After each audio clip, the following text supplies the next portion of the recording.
video I'll be showing you how to hold billing until the next invoice or permanently.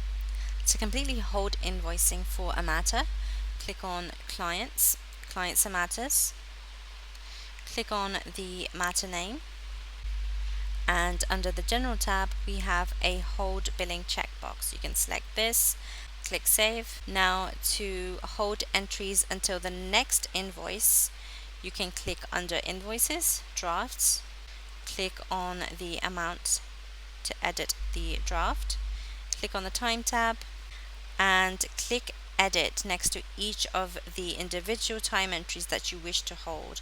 So let's click Edit here, and we can hold from this button here. Next up, to hold entries permanently.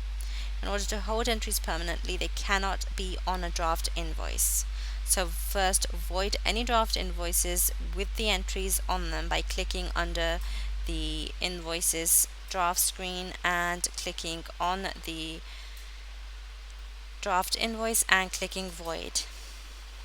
This will pave the way for the entries to be made available for editing on the time expense search screen. So let's go ahead under Time, Search, click Edit next to the entry, and change the billable type to non-billable. Non-billable entries will not show up on invoices.